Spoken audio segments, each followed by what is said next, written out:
Thảm kịch giẫm đạp tại ga tàu điện ngầm, 53 người thiệt mạng trong vài phút. Đó là một đêm mưa tầm tã vào tháng 5 năm 1999 tại thủ đô Minsk, Belarus. Hàng trăm thanh niên háo hức đổ về nhà ga Nemiga để tham dự buổi hòa nhạc Beer Party, một sự kiện âm nhạc được mong đợi nhất mùa hè năm đó. Không ai trong số họ ngờ rằng, chỉ vài giờ sau, những bậc thang dẫn xuống ga tàu điện ngầm sẽ trở thành hiện trường của một trong những thảm kịch kinh hoàng nhất trong lịch sử Belarus. Chỉ từ những yếu tố tưởng chừng như bình thường, cơn mưa bất chợt, đám đông náo nhiệt và cả những hành động nhỏ nhặt như chen lấn tìm chỗ trú mưa đã dẫn đến hàng chục sinh mạng vụt tắt trong chưa đầy 5 phút. Vậy chính xác điều gì đã xảy ra trong những phút định mệnh đó? Làm thế nào mà một buổi tối vui vẻ lại biến thành bi kịch chỉ trong nháy mắt? Các bạn đang theo dõi kênh Văn Tùng Siêu Kỳ Án và mình là Văn Tùng. Trong video ngày hôm nay, chúng ta sẽ cùng nhau tìm hiểu về một trong những sự kiện chấn động nhất lịch sử Belarus và khu vực cộng đồng các quốc gia độc lập. Đó là thảm kịch tại ga tàu điện ngầm Nemiga. Đừng quên bấm like và subscribe kênh để không bỏ lỡ những vụ án ly kỳ tiếp theo. Bây giờ, hãy cùng khám phá câu chuyện ngày hôm nay. Để hiểu được bi kịch này, chúng ta cần quay lại những năm 1990, khi nhà ga Nemiga lần đầu tiên mở cửa đón khách, chỉ một năm trước khi Liên Xô chính thức sụp đổ. Sự xuất hiện của ga tàu điện này đã giúp việc di chuyển đến khu vực trung tâm từ mọi quận trong thành phố Minsk trở nên thuận tiện hơn. Tương tự như nhiều ga tàu điện ngầm khác, Nemiga được kết nối với một lối đi ngầm. Nhà ga không có sảnh chờ trên mặt đất, và lối vào duy nhất chỉ là một đường dẫn trực tiếp xuống dưới. Thiết kế này, thoạt nhìn, chẳng có gì khác biệt hay đáng chú ý. Những nguyên tắc xây dựng như vậy không phải là hiếm. Nó không chỉ có ở các quốc gia hậu Xô Viết, mà còn có tại nhiều thành phố lớn ở châu Âu. Chẳng hạn, một số lối vào tàu điện ngầm ở Paris thậm chí còn nhỏ hẹp và thấp hơn cả Nemiga. Tuy nhiên, trong trường hợp của Nemiga, chính yếu tố tưởng chừng như bình thường này lại trở thành chất xúc tác dẫn đến thảm họa. Vào ngày 30 tháng 5 năm 1999, tại khu vực gần ga tàu điện ngầm Nemiga, bên cạnh cung thể thao Minsk, một sự kiện do đài phát thanh Mir FM tổ chức để kỷ niệm 2 năm thành lập đã diễn ra. Hàng nghìn cư dân Minsk, phần lớn là thanh thiếu niên, đã tụ tập để tham gia ngày hội âm nhạc, giải trí và lễ hội bia này.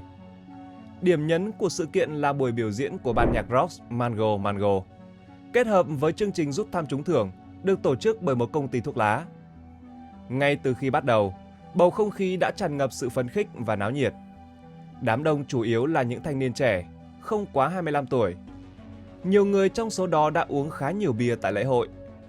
Mặc dù lượng người tham dự rất đông, tình hình ban đầu vẫn nằm trong tầm kiểm soát của lực lượng an ninh và không có sự cố nghiêm trọng nào xảy ra.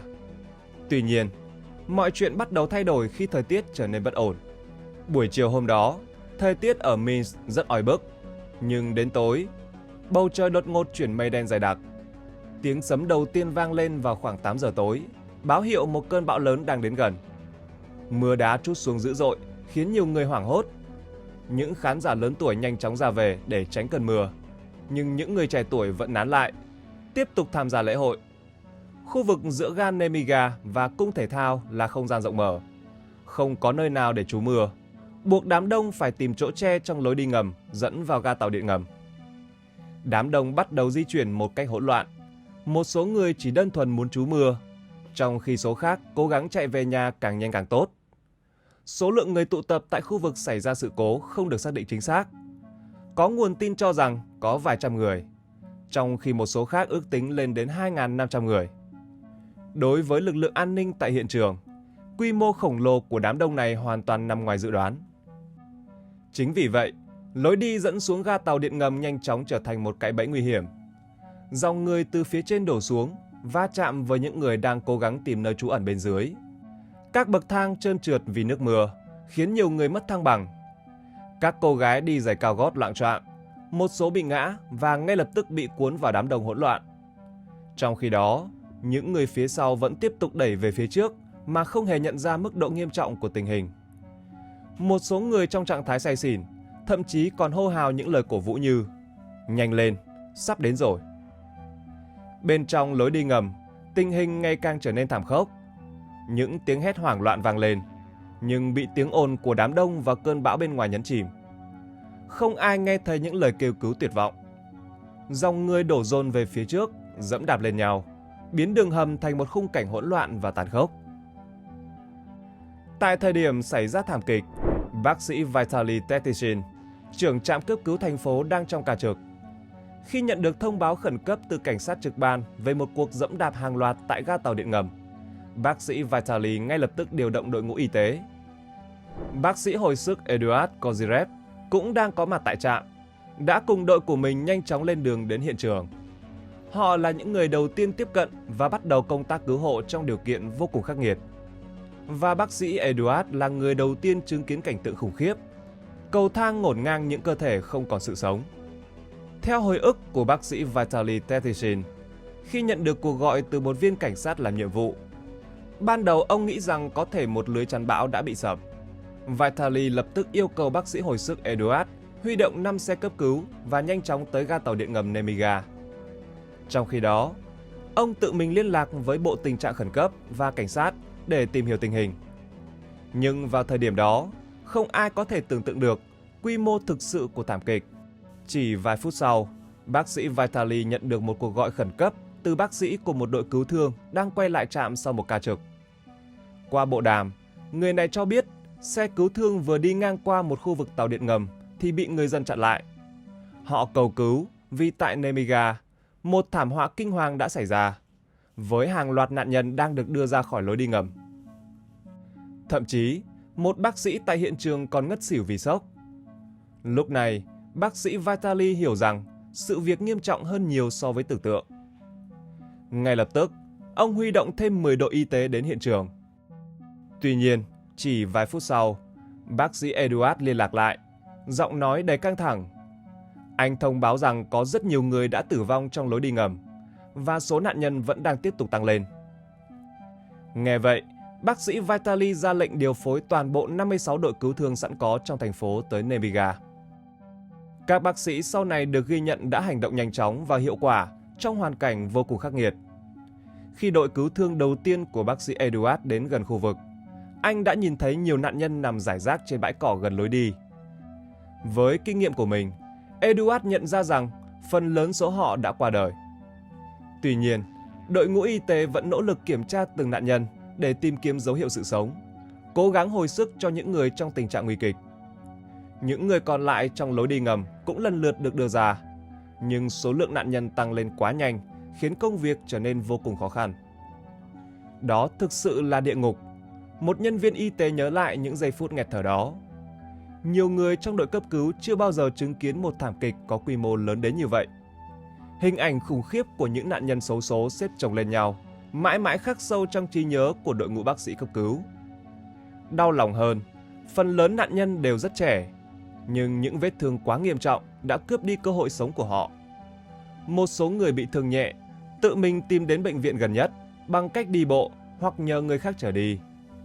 Nhưng với nhiều người, thảm kịch tại Nemiga đã khiến họ rơi vào trạng thái bàng hoàng, không thể nhận thức ngay được mức độ tổn thương mà mình đang phải chịu đựng. Những người may mắn sống sót thường chỉ phát hiện ra vết thương của mình khi đã về đến nhà. Trong khi đó, các xe cấp cứu vẫn tiếp tục nhận và xử lý các cuộc gọi suốt đêm. Đối với những gia đình có người thân không thể trở về sau lễ hội, nỗi đau như một cơn ác mộng ập đến. Không chỉ các nạn nhân và người thân của họ, mà ngay cả đội ngũ bác sĩ cũng rơi vào trạng thái bàng hoàng. Đây không chỉ là một thách thức về mặt chuyên môn, mà còn là một thử thách tinh thần khắc nghiệt. Các bác sĩ thừa nhận rằng họ hoàn toàn không chuẩn bị về mặt tâm lý để đối mặt với một thảm họa như vậy. Suốt đêm hôm đó, các nhân viên cứu thương không ngừng làm việc, điền danh sách những người thiệt mạng và bị thương, đồng thời trả lời các cuộc gọi từ những người dân Minsk đang lo lắng, chờ tin người thân sau buổi biểu diễn của ban nhạc rock Mango Mango. Thảm kịch này được tái hiện qua hồi ức của những người có mặt tại hiện trường. Theo các nhân chứng, cuộc chen lấn kéo dài khoảng 10 phút, nhưng khoảng thời gian ngắn ngủi ấy cũng đủ để gây ra những tổn thất kinh hoàng. Hơn 250 người bị thương nặng và 53 người mất mạng ngay trong lối đi của ga tàu điện ngầm. Trong số những nạn nhân là Masha Inkova, một nữ sinh 15 tuổi vừa hoàn thành chương trình học lớp 9 và đang chuẩn bị bước vào kỳ thi quan trọng.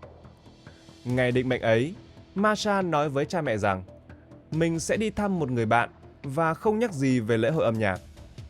Gia đình cô háo hức chờ đợi Masha trở về, thậm chí còn mua sẵn chiếc bánh mà cô yêu thích.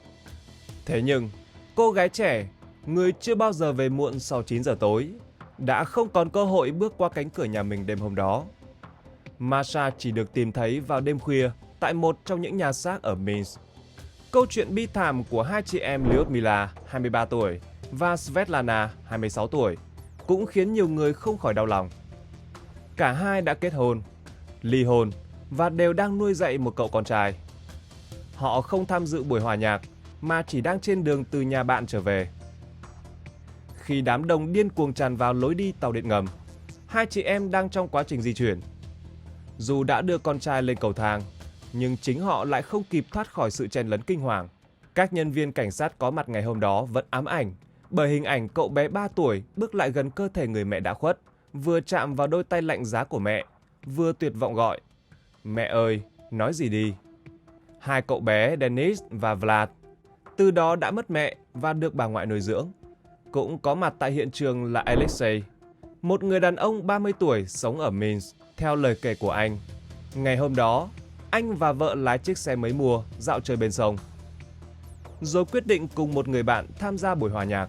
Thời tiết tháng 5 nóng bức, báo hiệu một cơn giông hạ nhiệt sắp đến. Khi trời bắt đầu đổ mưa, vợ của Alexei cùng bạn anh xuống ga tàu điện ngầm để trú mưa, còn anh thì nán lại để nghe những nghệ sĩ biểu diễn. Khi thảm họa xảy ra, Alexei xuống ga tàu điện ngầm để tìm vợ và bạn mình, nhưng nhanh chóng bị cuốn vào dòng người hỗn loạn. "Chúng tôi bị ép chặt đến mức không thể nhúc nhích. Những người phía sau vẫn đẩy mạnh về phía trước," anh nhớ lại. Những tiếng kêu lùi lại vang lên, nhưng lúc này mọi thứ đã quá muộn. Trong áp lực ngột ngạt, Alexei cảm giác mất kiểm soát hoàn toàn và dần ngất đi. Khi tỉnh lại, anh được một người đàn ông kéo tay giúp đỡ, cố gắng thoát khỏi dòng người. Đó thực sự là một cơn ác mộng không hồi kết, Alexei kể. Sau khi đám đông tàn dần, cảnh tượng kinh hoàng hiện ra với hàng loạt cơ thể bất động trên bậc thang. Điều khiến Alexei lo sợ nhất lúc đó là vợ anh. Cô đang mang thai, và ý nghĩ rằng có thể mất cả vợ lẫn đứa con chưa chào đời khiến anh hoảng loạn. Khi đám đông bắt đầu tan dần, một cảnh tượng kinh hoàng diễn ra trước mắt anh. Gần bậc thang cuối cùng là một đống cơ thể chồng chất, cao như một ngọn núi. Quyết tâm tìm vợ, Alexei lao xuống cầu thang, vừa hy vọng vừa tuyệt vọng khi nghĩ rằng cô ấy có thể đang ở trong đó, giữa những người bị mắc kẹt. Anh cố gắng kéo một cơ thể bất động ra khỏi đống người, nhưng không thể. Mọi người đã bị nén chặt vào nhau, đến mức gần như trở thành một khối không thể tách rời. Đau đớn, kiệt sức và hoảng loạn, Alexei cảm thấy chân mình đau nhói. Một phần cơ thể của anh bị đè nén trong thảm họa kinh hoàng này. Không còn sức lực, anh dựa vào lan can cầu thang, quan sát khung cảnh trong cơn choáng váng. Và Alexei không thể quên được hình ảnh đau lòng. Những cậu bé trẻ tuổi, tuyệt vọng, cố gắng thực hiện hô hấp nhân tạo cho những người bạn đã qua đời. Một lát sau, theo lệnh của cảnh sát, một nhóm học viên tình nguyện đã xuất hiện từ đâu đó, bắt đầu khiêng những nạn nhân ra khỏi khu vực tàu điện ngầm. Cứ thế lần lượt, các nạn nhân thiệt mạng được xếp thành hàng trên bãi cỏ gần ga tàu, tạo nên một bức tranh u ám không gì có thể xóa nhòa khỏi ký ức của Alexei. Anh gần như tin chắc rằng vợ mình cũng nằm trong số đó. Khi người cuối cùng được đưa ra khỏi lối đi, Alexei nhìn quanh và thấy hành lang ngổn ngang những đồ vật. Túi xách, ô, quần áo, giày dép, tất cả đều là minh chứng cho thảm họa vừa xảy ra. Toàn thân anh run rẩy vì kinh hãi, nhưng chỉ vài phút sau, Alexei loạng choạng bước ra khỏi đám đông và không thể tin nổi. Anh thấy vợ và người bạn của mình ở phía bên kia. Họ đã may mắn thoát khỏi đám đông. Người bạn đã dùng cơ thể mình để che chắn và bảo vệ vợ và đứa con chưa chào đời của Alexei. Khi thảm họa diễn ra, những người ở rìa đám đông còn có cơ hội di chuyển, nhưng những ai bị cuốn vào trung tâm thì không thể làm gì khác ngoài chịu đựng. Người bạn đã đưa Alexei đến bệnh viện số 6, nơi anh được kiểm tra và băng bó vết thương. Có dấu vết giày in hằn trên chân anh, một bằng chứng rõ ràng về cơn ác mộng vừa qua. Hôm sau, Alexei vẫn đi làm, nhưng tất cả đồng nghiệp đều nhận thấy một số điều kỳ lạ. Thái dương của anh đã chuyển sang màu xám.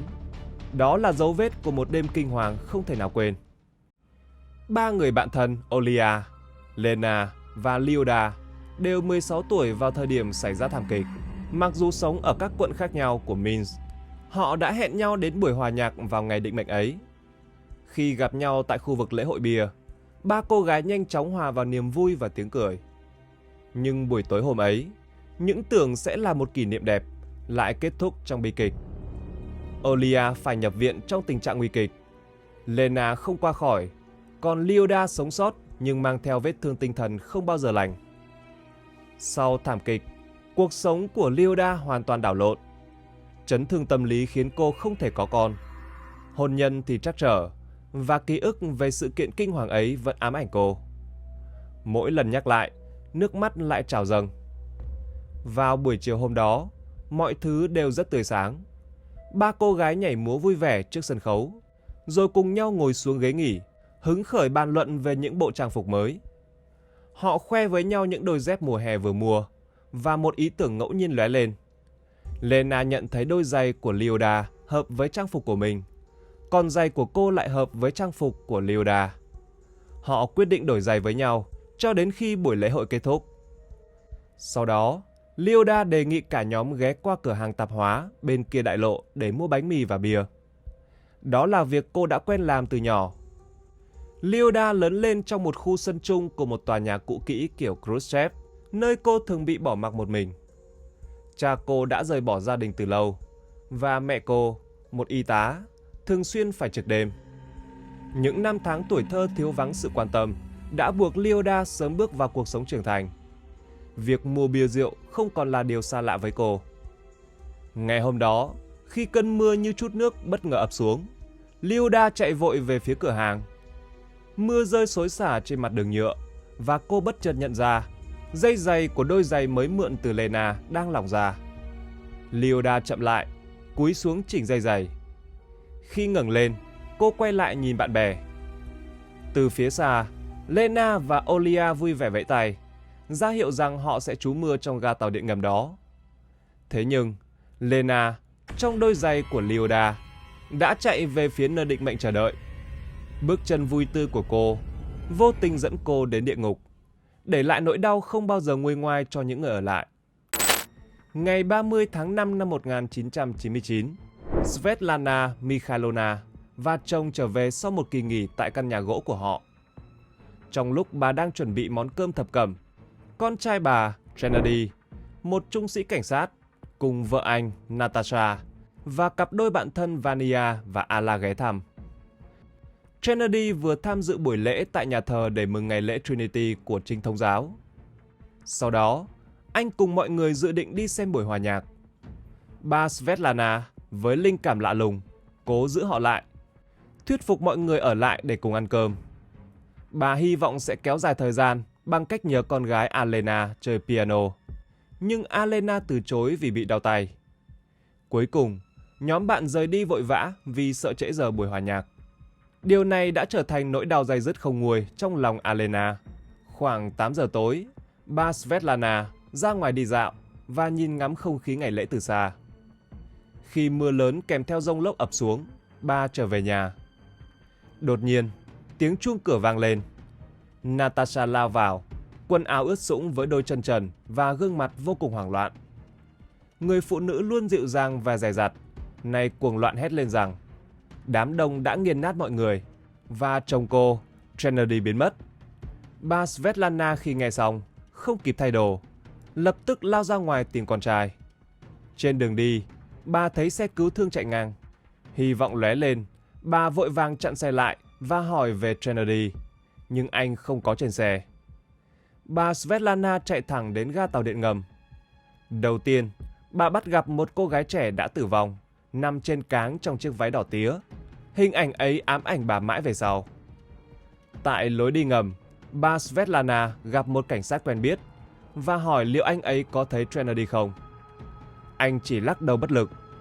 Không ai được phép vào khu vực thảm kịch, nhưng một người đàn ông trong lúc gào khóc vì đau buồn đã vô tình đẩy bà vào bên trong.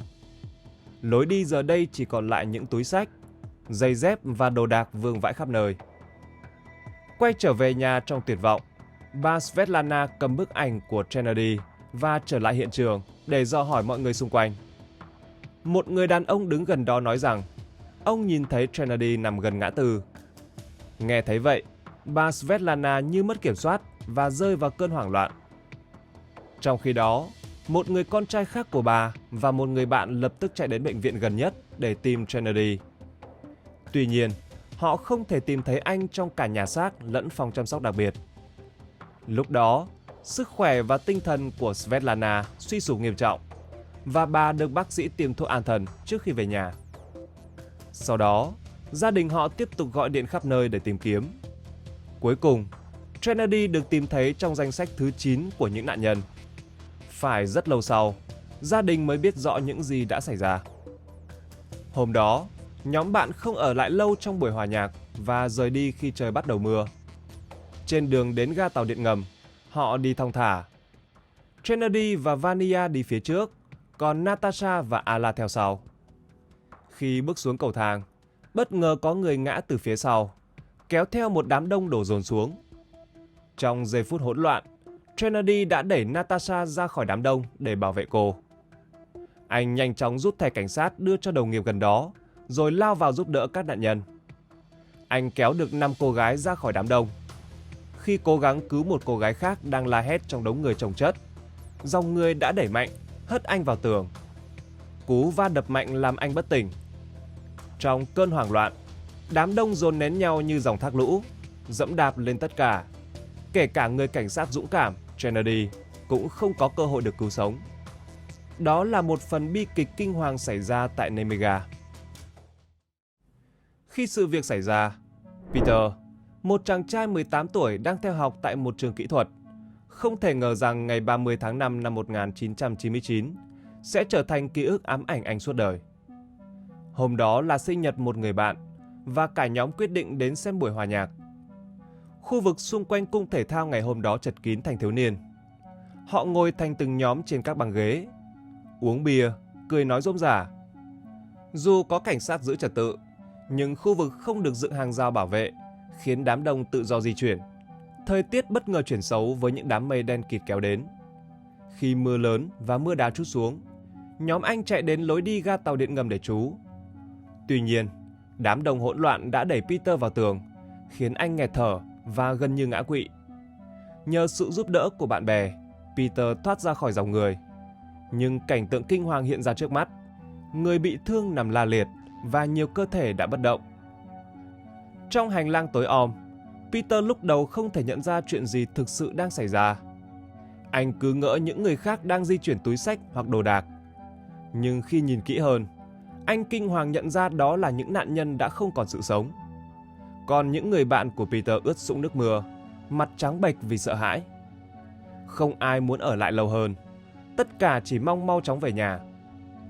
Tuy nhiên, khi đó, hành khách không được phép vào ga tàu do tình trạng hỗn loạn. Phải chờ một thời gian, nhóm bạn mới thoát ra được khu vực thảm họa. Thời điểm đó, không có mạng xã hội hay bản tin tin tức để cập nhật tình hình. Chỉ đến sáng hôm sau, Peter mới hiểu rõ quy mô và mức độ kinh hoàng của thảm kịch tại Nemega. Anh nhận ra mình và những người bạn đã may mắn thoát khỏi lằn ranh sinh tử. Sau sự kiện khủng khiếp đó, Peter thay đổi hoàn toàn. Anh trở nên cẩn trọng hơn trước đám đông và từ đó luôn cố gắng tránh xa các sự kiện công cộng.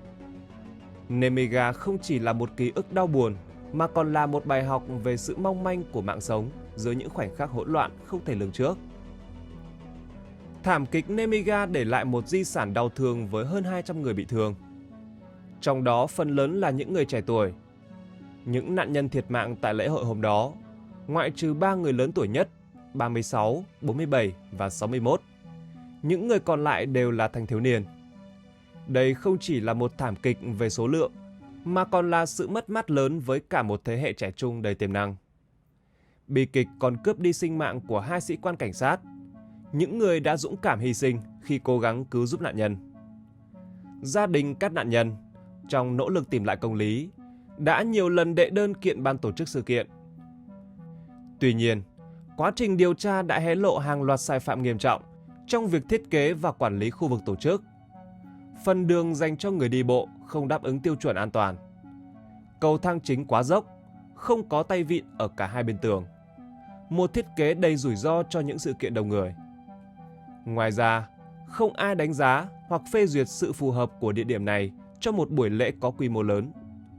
Mặc dù những sai phạm rõ ràng như vậy, nhiều yêu cầu bồi thường của các gia đình nạn nhân đã bị tòa án bác bỏ, chủ yếu với lý do hết thời hiệu. Năm 2002, để tưởng nhớ những người đã khuất, một đài tưởng niệm đã được dựng lên tại ngã tư nơi thảm kịch xảy ra. Đài tưởng niệm có hình ảnh 13 bông tulip và 40 bông hồng, biểu tượng cho số lượng nam và nữ nạn nhân, rải dọc theo các bậc thang. Dòng chữ khắc trên đài tưởng niệm 53 vết sẹo trên trái tim Belarus, ngày 30 tháng 5 năm 1999, như khắc sâu nỗi đau vào lịch sử của đất nước Belarus. Gần khu vực đó, còn có một tượng đài bằng đá cẩm thạch hình nhà nguyện cũng được dựng lên, với tấm kim loại khắc tên các nạn nhân. Tấm bảng mang hình dáng của bàn thờ nhà thờ, được trang trí bằng cây thánh giá ở đỉnh, như một lời cầu nguyện vĩnh cửu dành cho những linh hồn đã khuất. Đối với nhiều người, thảm kịch Nemiga là sự trùng hợp đau lòng của các yếu tố: thời tiết khắc nghiệt, địa điểm không phù hợp và dòng người quá đông. Nhưng liệu có thể chỉ là sự ngẫu nhiên, hay đằng sau thảm kịch này còn có trách nhiệm cụ thể của các cá nhân, tổ chức nào đó chưa được làm rõ? Câu chuyện này vẫn để lại nhiều tranh cãi và những câu hỏi không lời giải đáp. Các bạn có suy nghĩ gì về thảm kịch này? Hãy để lại ý kiến ở phần bình luận bên dưới để cùng thảo luận nhé! Và trước khi rời đi, đừng quên để lại một like, một subscribe và bật chuông thông báo để tiếp tục theo dõi những vụ án hấp dẫn trên kênh Văn Tùng Siêu Kỳ Án. Còn bây giờ xin kính chào tạm biệt và hẹn gặp lại các bạn trong các video tiếp theo.